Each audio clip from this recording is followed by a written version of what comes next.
पाकिस्तान का विभाजन और पीओके से उसका उद्घाटन होने जा रहा है। दरअसल पीओके में युद्ध जैसे हालात बन गए हैं। धर्म और हिंसा के आधार पर बना पाकिस्तान आज खुद का इतिहास दोहरा रहा है। विरोधियों ने बंदूक उठा ली है।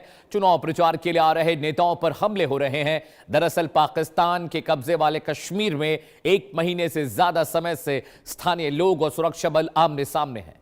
ताजा मामला ढालकोट क्रॉसिंग पर देखा गया, जब पीओके के कथित पूर्व प्रधानमंत्री सरदार तनवीर इलियास के काफिले पर हमला हुआ। हमले में एक सिक्योरिटी गार्ड के सिर में गोली लगने से मौत हो गई। यह हाई प्रोफाइल हमला तब हुआ जब वो चुनावी रैली के लिए सेंट्रल बाग जा रहे थे। यह हमला दिखाता है, जी हां, यह हमला दिखाता है कि स्थानीय सशस्त्र गुट अब हमलों के जरिए पाकिस्तान की आतंकी सेना को जवाब देने के लिए तैयार है। ये तस्वीरें देखिए, पीओके में उपद्रव अपने चरम पर है और अब यह खबर सामने आ रही है कि पीओके के जो सिविलियंस हैं उन्होंने सेना पाकिस्तानी रेंजर्स के खिलाफ हथियार उठा लिए हैं। सड़कों पर बच्चे, बूढ़े, बुजुर्ग, हर कोई, महिलाएं, हर कोई पहुंचा हुआ है और सबकी जबान पर सिर्फ एक ही आवाज है कि पीओके को, पाक ऑक्युपाइड कश्मीर को पाकिस्तान से आजाद करिए। सुनिए, देखिए वो नारे लग रहे हैं, कैसे एक छोटा बच्चा इस भीड़ को लीड करता दिखाई दे रहा है।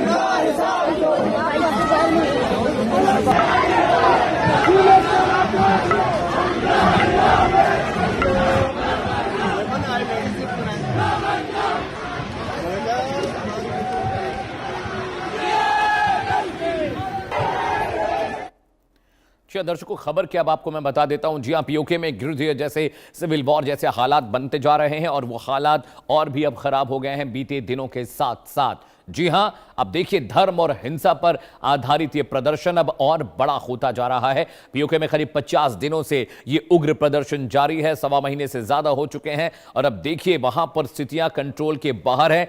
धर्म और हिंसा पर आधारित पाकिस्तान अब टूट की कगार पर पहुंच गया है क्या? ये बड़ा सवाल है दर्शकों, क्योंकि वहां पर जो कथित तौर पर उपद्रवी हैं, जो सेना के खिलाफ लड़ रहे हैं, वो सिर्फ एक ही बात की मांग कर रहे हैं कि देश को आजादी चाहिए पाकिस्तान से।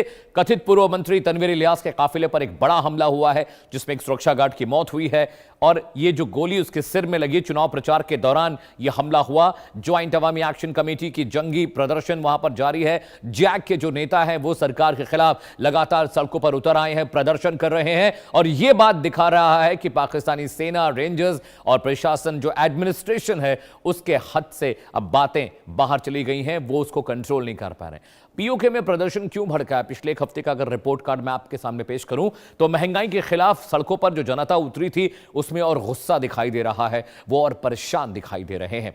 बिजली, बुनियादी सुविधाओं यानी जो बेसिक नेसेसिटीज हैं उसे लेकर नाराजगी है। स्थानीय अधिकारों की मांग हो रही है क्योंकि लोग वहां पर महंगाई से परेशान हैं। वो कह रहे हैं कि उनके जो हक का है उन्हें नहीं मिल रहा है। बिजली और बुनियादी सुविधाएं वहां के लोगों को नहीं मिल रही हैं, पानी की सुविधाएं नहीं मिल रही हैं, राशन की सप्लाई ठीक से नहीं हो पा रही है। स्थानीय अधिकारों को लेकर जो लोकल एडमिनिस्ट्रेशन है उससे भी पब्लिक नाराज है, उनसे भी लड़ाई चल रही है। अपने हक की बात वहां पर जनता प्रशासन से भी कर रही है। जी हां, रावलाकोट और मुजफ्फराबाद तक विरोध मार्च निकाले गए हैं। भले पाकिस्तान में बैठे जो एनालिस्ट हैं और हमारे जो गेस्ट अक्सर डिबेट में आते हैं वो ये कहते हैं कि हालात ठीक है, लेकिन हालात बिल्कुल ठीक नहीं है। ये चुनावों तक अगर होता तो शायद चीजें थम जाती। ज्वाइंट अवामी एक्शन कमेटी आंदोलन की अगुवाई कर रही है। जैक के नेताओं को गिरफ्तार करने का आदेश दिया गया है, कई नेताओं को आतंकवादी घोषित कर दिया गया है, लेकिन बावजूद इसके वहां पर जो रकस है, जो आंदोलन है, वो रुकने का नाम नहीं ले रहा है। पीओके में जो प्रदर्शन हो रहा है उसका असर क्या हुआ है वो भी आपकी जानिब रखना जरूरी है। आपकी तरफ देखिए, कई शहरों में जनसभाएं और विरोध मार्च निकाले गए हैं जिसकी वजह से वहां पर दिक्कतें बढ़ती जा रही हैं। पूरा का पूरा जो पीओके है, ज्यादातर इलाकों में प्रदर्शन, आगजनी और अव्यवस्था दिखाई दे रही है। जी हां, सुरक्षा व्यवस्था को वहां पर सख्त कर दिया गया है। पाकिस्तानी जो पुलिस है वहां पर पीओके में वो सख्ती से निपट रही है। अभी गोली चली जिसमें 2 दिन पहले फायरिंग में कुछ लोग मारे भी गए, जिसके बाद गुस्सा और बढ़ा। कई इलाकों में कर्फ्यू इंपोज किया गया है, कई जगहों पर प्रतिबंध लगाए गए हैं, रास्तों पर बैरिकेडिंग्स की गई हैं, लेकिन जनता फिर भी मानने को तैयार नहीं है। इंटरनेट और संचार सेवाएं प्रभावित होने के दावे भी किए जा रहे हैं। पाकिस्तान सरकार पर अब दबाव बढ़ता जा रहा है। स्थानीय संगठनों की सक्रियता भी, वहां पर जो लोकल लोग हैं उनकी भी सक्रियता लगातार बढ़ती जा रही है। इंटरनेट और संचार कम्युनिकेशन बाधित करने से भी लोगों में गुस्सा है। अब पाकिस्तान सरकार पर प्रेशर बहुत ज़्यादा बढ़ रहा है। 40-50 दिन हो चुके हैं इस उपद्रव को कंट्रोल करने की कोशिश में पाकिस्तानी जो रेजिम है वो लगी हुई है। पुलिस, सेना, सभी लोग कोशिश कर रहे हैं, लेकिन चीज़ें कंट्रोल से बाहर जा रही है। स्थानीय संगठनों की सक्रियता भी बहुत इंपॉर्टेंट है। जो लोकल वहाँ पर ऑर्गेनाइजेशंस हैं वो भी बहुत एक्टिव हो गए हैं। और बड़ा मसला यह है कि आखिरकार इस रकस, इस आंदोलन, इस उपद्रव का अंत क्या होगा, उस पर हम चर्चा जरूर करेंगे।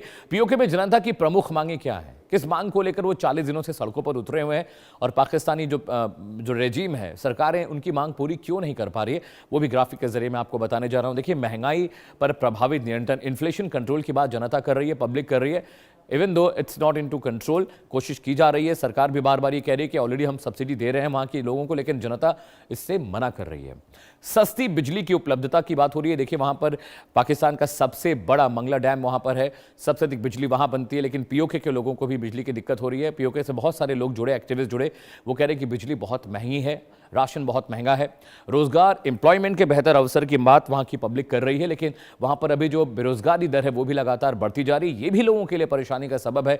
बुनियादी सुविधाएं यानी रोटी, कपड़ा, मकान, पानी, इन चीज़ों के लिए लोग परेशान हो रहे हैं। और पाकिस्तानी जो प्रशासन है उसने तो यहाँ तक धमकी दी है कि जो सरकारी नौकरियों में काम कर रहे लोग, अगर वो प्रदर्शन का हिस्सा बनेंगे तो उनकी नौकरी चली जाएगी, और जो बुजुर्ग पेंशन पा रहे हैं उनको भी कहा गया कि आपकी पेंशन बंद कर दी जाएगी। स्थानीय संसाधनों के अधिकार पर बात हो रही है। वहाँ की पब्लिक कह रही है कि जो पीओके का है उसका इस्तेमाल पीओके के लोगों को करने दीजिए, क्योंकि रिसोर्सेज किसी और के हैं, उसका फायदा कोई और उठा रहा है। पॉलिटिकल जो प्रतिनिधित्व है उसमें भी इजाफा हुआ है। प्रशासनिक जवाबदेही की मांग को लेकर जो नागरिक अधिकारों की सुरक्षा की जो मांग लोग कर रहे हैं वो भी बहुत परेशान है। और वहां पर अब पॉलिटिकली कहा जा रहा है कि पॉलिटिकल वेंडेटा था, चुनावों तक ये रकस चलेगा, उसके बाद चीजें ठीक हो जाएंगी, लेकिन ऐसा लग नहीं रहा है। और ये भी मुश्किल लग रहा है कि क्या पीओके में चुनाव ठीक तरीके से हो पाएंगे भी, ये भी बड़ा सवाल है। इस पर भी क्वेश्चन मार्क लगा हुआ है। चलिए अगले कंटेंट पर आते हैं। एक मैप आपको दिखाने जा रहा हूं। उस मैप के जरिए मैं आपको समझाऊंगा कि हालात कहां पर किस तरह के हैं और कहां पर इतना उपद्रव होता दिखाई दे रहा है। जी हां, पाकिस्तान की राजनीति, सत्ता और संसाधनों की लड़ाई को समझना है तो पहले उसकी आबादी का गणित भी समझना पड़ेगा। देखिए कहां कितनी आबादी है। खैबर पख्तूनख्वा जो टोटल पीओके की आबादी का सबसे बड़ा हिस्सा पंजाब प्रांत में है, जहां पर 53% लोग रहते हैं। दूसरे नंबर पर सिंध है, जहां पर 23% लोग रहते हैं। खैबर पख्तूनख्वा में पाकिस्तान की कुल आबादी का 17% हिस्सा वहां पर है। बलूचिस्तान में सबसे कम 6% लोग वहां पर रह रहे हैं पाकिस्तान की कुल आबादी का।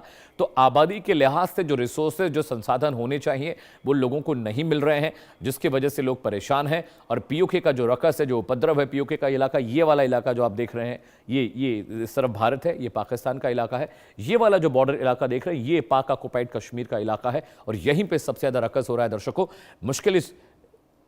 मुश्किल इस बात की भी है कि सरकार वहां की कैसे कंट्रोल कर पाएगी। एक और कंटेंट आते हैं। क्या पाकिस्तान बंटने जा रहा है, क्यों ऐसा कह रहे हैं, उसकी वजह मैं आपको बताने जा रहा हूं।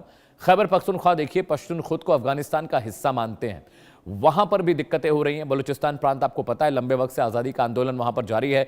वहां की मिनरल, खनिज संपदा के बावजूद जो वहां पर डेवलपमेंट जैसा होना चाहिए वैसा बिल्कुल भी नहीं है। अब पंजाब प्रांत की बात करें तो पंजाब प्रांत में क्या पंजाब प्रांत ही फोकस पाकिस्तान का है, क्या वहीं तक वो सीमित रह जाएगा? सिंध प्रांत देखिए तो अल्पसंख्यक जो वहां पर हैं वो सिंधु देश की मांग कर रहे हैं, यानी सिंध प्रांत एक अलग देश बनने की मांग कर रहा है। बलूचिस्तान ऑलरेडी वहां रकस क्रिएट कर ही रहा है। खैबर पख्तूनख्वा में स्थितियां आपको बता दी मैंने। क्या पाकिस्तान सिर्फ अब पंजाब प्रोविंस जो है वही पाकिस्तान रह जाएगा, कि बलूची विद्रोही भी लगातार विद्रोह में उतर आए हैं? पीओके में विद्रोह आप देख ही रहे हैं। ऐसे में पाकिस्तान की स्थिति अब किस तरह की है? एक खास पैनल मेरे साथ जुड़ रहा है। स्वागत कीजिए मेजर जनरल अनुज माथुर साहब का। Is retired defence personnel. Sir बहुत बहुत स्वागत है आपका, बहुत शुक्रिया आपने वक्त निकाला। अली अशरफ रत्ता मेरे साथ आपको दिखाई देंगे तस्वीरों में, वो पाकिस्तानी जर्नलिस्ट हैं और अक्सर हमारे साथ डिबेट में शरीक होते हैं, डिबेट का हिस्सा बनते हैं। आप दोनों का बहुत बहुत स्वागत है। जनरल साहब, मैं आपके पास आ रहा हूँ। 40-50 दिन हो चुके हैं और रत्ता साहब हमारे साथ बैठे हुए हैं। इन्होंने कई बार ये बात बोली कि अमित, ये जो इलेक्शंस होने वाले हैं उन इलेक्शंस को डिस्टर्ब करने के लिए ये सब चीज़ें की जा रही हैं। वहाँ पर एक जमहूरियत कायम नहीं करने देना चाहते जो जैक के लोग हैं। इसके अलावा उन्होंने ये बात भी कही थी सर कि जो हम सब्सिडी दे रहे हैं वो जनता को भरपूर मिल रही है। वहाँ पर आटा सस्ता है, फ्यूल सस्ता है, बिजली सस्ती है, वहाँ पर सब कुछ सस्ता है और सरकार हर साल अरबों रुपए खर्च कर रही है पीओके की आवाम की बेहतरी के लिए।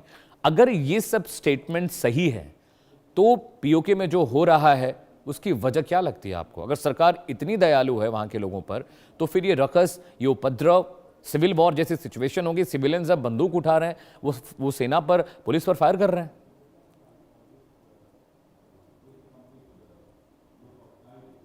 Please unmute yourself sir, you are on mute. हाँ, जय हिंद अमित। देखिए, सर। बिल्कुल साधारण सी बात है जो कहा जा रहा है, उसमें उसमें सच्चाई से मुझे लगता है वो बिल्कुल ठीक बात नहीं है। अब देखिए, वहां पर बुनियादी सुविधाओं का अभाव, शिक्षा, स्वास्थ्य, आर्थिक शोषण, उनके जो रिसोर्सेस हैं उनका दोहन, और ये सिर्फ वहां की बात नहीं है, यही काम बलूचिस्तान में भी है, खैबर। तो उसकी मैं आपको इसकी इनकी जो विचारधारा है, जो वो मानसिकता है, उसको बताने का प्रयास करूंगा। ये बात समझने की है, ये बात मानने की है। जब आप कांस्टेंट मोड ऑफ डिनायल में रहते हैं तो आप किसी भी सॉल्यूशन पर नहीं पहुंच सकते।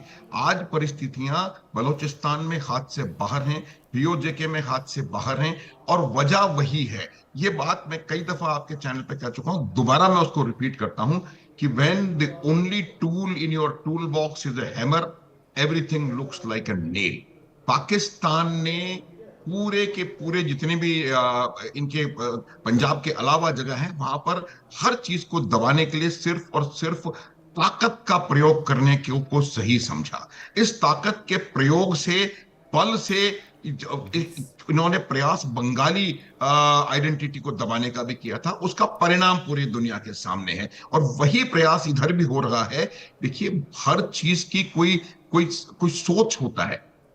मैं आपको बता सकता हूं कि इनको स्वयं खोजने की आवश्यकता है। यहां पर आकर के ये कहना कि नहीं सब कुछ ठीक है, सब एवरीथिंग इज फाइन, उसके बाद अगर आपको अपने खुद के देश में एयरफोर्स का इस्तेमाल करना पड़े, कल की बात है, ज्यादा पुरानी बात नहीं है।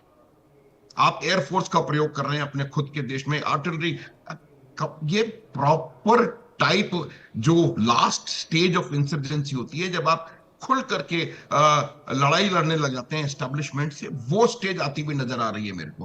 तो बात सिर्फ यही है कि समझने की आवश्यकता है वास्तविकता क्या है, और फिर उस वास्तविकता को आप एड्रेस करें, वही एक तरीका है। ये हमको थोड़ा इतिहास अमित और समझने की जरूरत है। ये जो पीओजेके है, ये नेचुरली पाकिस्तान में आजाद नहीं हुआ था। जो हमारे साथ विलय था वो फुल एंड फाइनल था। जो विलय पत्र पे 562 रियासतों ने साइन किया था, एग्जैक्टली उसी विलय पत्र पर साइन हुआ था। फिर हमले से, बल प्रयोग से, फिर वही जो पुरानी इनकी बात, बल प्रयोग से इन्होंने कश्मीर पर हमला किया। कश्मीरी ने इनका सामना किया, कश्मीरी ने इनको वहां से खदेड़ने का प्रयास किया। तो ये जो कश्मीर का हिस्सा है, वो कभी भी पाकिस्तान नहीं था, कभी भी। ये भी जानते हैं, और फिर इन्होंने उसको ट्रीट भी नहीं किया उस तरीके से।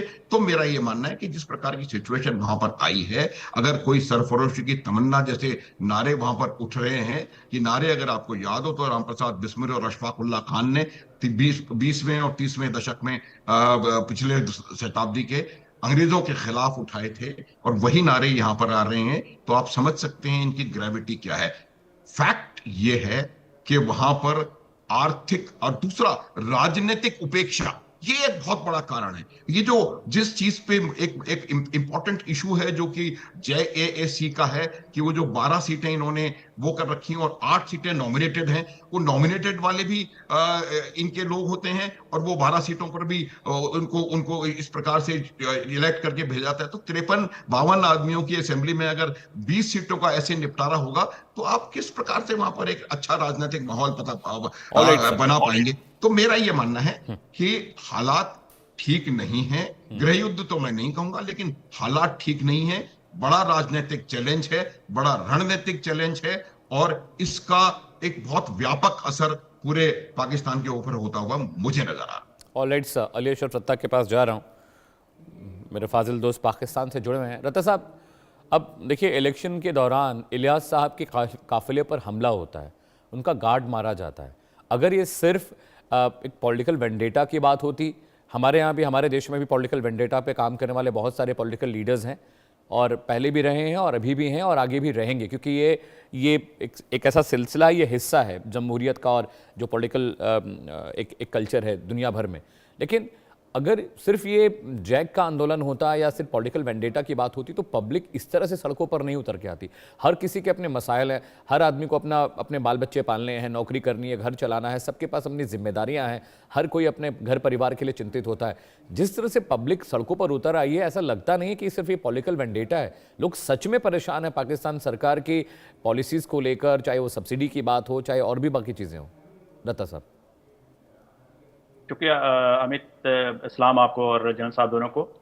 देखें, पाकिस्तान और हिंदुस्तान की जो तारीख है वो अगर आप थोड़ा सा स्टडी करें उसको, तो पाकिस्तान में जब भी पॉलिटिकल या इंडिया में जब भी पॉलिटिकल सिनेरियो क्रिएट होते हैं तो इस तरह की चीज़ें होती रहती हैं। चाहे वो राजीव गांधी हों या यहाँ पर बेनजीर भुट्टो हों, वो इलेक्शन कैंपेन्स के दौरान ही मारे गए थे। तो ये चीज़ें जो हैं, मेरा ख्याल है कि ये कोई नई चीज़ें नहीं है, ना आपकी जनता के लिए ना हमारी जनता के लिए। और ड्यूरिंग इलेक्शन प्रोटेस्ट होना, रैलियां निकलना, ये भी आपके लिए ना आपकी जनता के लिए नहीं है, ना हमारी जनता या हमारे मुल्क के लिए नहीं है। तो एक्चुअल में ये इसको देखने के दो पहलू हैं। आप बीइंग इंडियन, आपका अपना एक ऑब्जेक्टिव है, आपका अपना एक नैरेटिव है, आपने उस एंगल से उसको देखना है और उस एंगल से ही इसको प्रेजेंट करना है। तो मैं उसके ऊपर कोई कमेंट नहीं करूंगा, दैट इज योर राइट, जो आपका है वो कीजिए।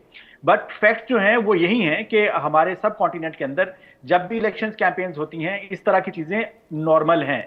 मैंने आपको एग्जांपल दी आपके राजीव गांधी साहब की और अपनी जो हमारी बेनजीर भुट्टो साहबा हैं, दोनों इसी तरह की कैंपेन्स के दौरान जो है वो मारे गए थे। बाकी जो रह गई बात बलूचिस्तान की या केपीके की बात करते हैं आप लोग, या आप कश्मीर की बात करते हैं जो आज़ाद कश्मीर है, तो ये मैं आपको ये बात बता दूं कि फैक्चुअली जो नैरेटिव आप बिल्ड करने की कोशिश कर रहे हैं, हालात उसके बिल्कुल अपोजिट हैं। आप किसी दिन जो है, अभी रिसेंटली हमने एक जो है पोल किया था कश्मीर के अंदर, तो वहां पे हमने पूछा लोगों से, ऑलमोस्ट कोई 370 लोग थे जिनसे पूछा हमने कि आप क्या चाहते हैं। तो उन्होंने, जो उसमें से 90% लोग थे वो ये सिर्फ चाहते थे कि जो उनकी बेसिक जो नेसेसिटीज हैं, जो बेसिक कमोडिटीज हैं, उनको जो है थोड़ा सा और जो है वो कम कर दिया जाए। उसमें से सिर्फ 10% लोग ऐसे थे जो दूसरी तरह की बात कर रहे थे, जो शायद आपके नैरेटिव के करीब थी। ये मैं आपको फैक्चुअली बात बता रहा हूं जो रियल में है मेरे पास। अच्छा, अब दूसरी बात जो रह गई बात के पाकिस्तान में जो है, जैसे जनरल साहब ने कहा कि बलूचिस्तान के अंदर इंसर्जेंसी है, वहां पे जो है हालात खराब हो गए हैं, हालात हाथ से निकल गए हैं, हैवी वेपन्स यूज हो रहे हैं।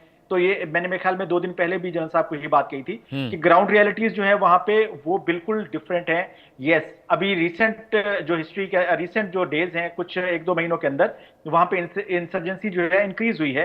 बिकॉज आपको पता है कि अफगानिस्तान के अंदर से जो हमारे ऊपर क्या कहते हैं दहशतगर्द हमले हो रहे थे, जिसके जवाब में हमने वहां पे अटैक किया और वहां पे जो दहशतगर्दों के कैंप थे उनको तबाह किया, वहां पे सैकड़ों दहशतगर्द जो है मारे गए हैं। तो डेफिनेटली उसका रिएक्शन भी आना था। और अब जिस रता साहब, आप राजीव गांधी का जिक्र कर रहे हैं, ये बहुत पुराना मसला है, 30 साल पुरानी बात है, लेकिन तब का पाकिस्तान और अब के भारत में बहुत फर्क है। 30 साल पहले भी आप कुछ और रहे होंगे, 30 साल पहले हम भी कुछ और रहे होंगे। अब बहुत सारा मॉडर्नाइजेशन है, यूथ अब पॉलिटिक्स में आ रहा है, बच्चे अब ज्यादा पढ़ाई लिखाई कर रहे हैं, लोगों के जहनी तौर पर लोग ज्यादा अब समझदार है। 30 साल 35 साल पहले का पॉलिटिकल रेजिम, बेनजीर भुट्टो के वक्त का जो पाकिस्तान था वो पाकिस्तान अब नहीं रहा। तब से पाकिस्तान ने बहुत तरक्की की होगी, जहनी तौर पे भी, पॉलिटिकल तौर पे भी बहुत तरक्की की होगी, टेक्नोलॉजी वाइज भी बहुत तरक्की की होगी, डिफेंस में भी आपने बहुत तरक्की की होगी। बेनजीर भुट्टो का वक्त और अब का वक्त अलग है, लेकिन जो बेनजीर भुट्टो के टाइम पे हो रहा था वो पाकिस्तान में अभी भी हो रहा है। इमरान खान साहब का आप इससे मना नहीं कर सकते, उनकी आंख खराब करने का नौबत आ गया, उनके साथ मारपीट की गई, उनको जेल में डाला गया। तो ये सब चीज़ें पाकिस्तान में चली रही हैं। तब भी आपके यहाँ आर्मी चलाती थी पाकिस्तान को, अब भी आर्मी बहुत सारा हिस्सा पाकिस्तान का कंट्रोल करती है। तो भारत के लिहाज से देखेंगे तो भारत में आर्मी वाले पॉलिटिकल पार्टीज के बीच में कभी भी नहीं बोलते हैं। फजल रहमान का बयान आया, उसने कहा कि अगर आपको राजनीति करनी है तो ये बिल्ले और फीते उतार के आके चुनाव लड़ लीजिए, आपको समझ में आ जाएगा, जो बिल्कुल सही बात थी। फजल रहमान ने कहा कि आप सेना के आदमी हैं, आप सेना के लिहाज से काम करिए, सेना का डिसिप्लिन फॉलो करिए, पॉलिटिकल पार्टीज की तरह मत बयानबाजी करिए। हमारे यहाँ आर्मी का जनरल कभी भी पॉलिटिकल पार्टीज के बीच में नहीं बोलता है, उसको मतलब ही नहीं चुनाव कौन जीत रहा है कौन हार रहा है। आपके यहाँ तो हर चीज में सेना का दखल रहता है। मैं ये बात आपसे पूछना चाह रहा हूं। हाँ, मैं यही बात आपसे कहना चाहता हूँ कि अगर आप बात करते हैं कि ये अभी 20 साल हुए हैं या 30 साल हुए हैं, तो आप 80 साल पहले भी चले जाएंगे तो इंडिया और पाकिस्तान के अंदर सेम सिनेरियो था। आपके गांधी जी भी गोली से मारे गए थे और हमारे लियाकत अली खान भी गोली से ही मारे गए थे। उसके बाद के भी आप वाकया देखें, आपकी इंदिरा गांधी जो है बम में उड़ाई गई हैं और यहाँ पे भुट्टो साहब जो है फांसी चढ़ाए गए हैं। तो ये जो आपकी और हमारी 80 साल की तारीख है, ये बिल्कुल एक जैसी है। हर 10-15 साल के बाद एक जैसा सिनेरियो क्रिएट होता है। अगर ये सोचने की बात ये है, जो इंटेलेक्चुअल्स हैं इंडिया के अंदर और पाकिस्तान के अंदर, उनको ये सोचना है कि ये अगर 80 साल से एक जैसा ही सिनेरियो चलता जा रहा है तो इसको चेंज कैसे करना है, ये जो चीजें हैं ये बदलेंगी कैसे। ये दोनों मुल्कों के जो इंटेलेक्चुअल्स हैं उनको बैठकर इसके ऊपर कोई डिबेट करनी चाहिए है और इसका सोल्यूशन फाइंड आउट करना चाहिए। ना कि आप कंपैरिजन करें कि भारत में ये हुआ और पाकिस्तान में ये नहीं हुआ और पाकिस्तान में ये हुआ और इंडिया में ये हुआ। तो इस कंपैरिजन में हम लड़ते रहेंगे, हम किसी सोल्यूशन की तरफ नहीं जाएंगे। मेरे पास आखिरी का 2 मिनट बचा है। आपने एक बात और जो आपने अभी बात कही, क्या कहते हैं फजलुर रहमान साहब के बारे में, तो उनके बारे में मैंने आपको कल भी कहा था, वो हमारे यहाँ एक करैक्टर के तौर पे जाने जाते हैं, जिनको जमीनें चाहिए हैं, जिनको परमिट चाहिए हैं। जिस दिन उनको मिल जाएंगे वो नॉर्मलाइज हो जाएंगे, ये हमें पता है, ये पूरे पाकिस्तान को पता है और आपको भी पता होगा। ये आपका वर्जन हो सकता है, this is your version of understanding the issue. I don't agree with this. Colonel साहब, मेरे पास आखिरी का 1 मिनट बचा हुआ है, मैं चाहता हूं आप इसको क्लोज करें। क्या सच में रत्ता साहब, चलिए वो सरकार का हिस्सा नहीं है, वो डिफेंड करेंगे अपने देश को, लेकिन लॉजिकली क्या पीओके के रकस को सरकार कैलकुलेट नहीं कर पा रही है, हल्के में ले रही है, या उनको पता है कि यहां बहुत मुश्किल हो गई है अब? बिल्कुल बिल्कुल, देखिए मैं आपको यही बता रहा हूं अमित, की बात इनको समझने की आवश्यकता है। जो बंगाल के हालात थे, बंगाल को जिस प्रकार से इन्होंने टैकल किया, एग्जैक्टली वही के वही हालात उभरते हुए नजर आ रहे हैं। ये बिल्कुल बात समझने की है। देखिए, एक तो मैं एक क्लैरिफाई कर दूं, ये कह रहे हैं आपके गांधी जी, वो आपके नहीं थे, सबके गांधी जी थे। जो जो जो स्वतंत्रता आजादी आप एंजॉय कर रहे हैं, वो भी महात्मा गांधी की देन है। वो कोई अलग से कोई वो नहीं हुआ था। तो वो जिन्ना ने देश आजाद नहीं कराया था, कोई डाउट नहीं रख लेना उसमें, और कोई शक नहीं रख लेना। कोई नहीं था उस टाइम पे, आप भी भारतीय थे, आपके पास भी सब कुछ भारतीय था। और जो डूरंड लाइन पे आप लड़ रहे हैं, वो भारत और अफगानिस्तान के बीच की लाइन है। तो आप उसको छोड़ें, इतिहास को समझने। तो अब जो मैं बात बता रहा हूं वो ये है, 1 मिनट, एक लास्ट लाइन अमित, वो ये है कि हर चीज को दबाव से, बल प्रयोग से नहीं ठीक किया जा सकता। और ये बात जब तक नहीं समझ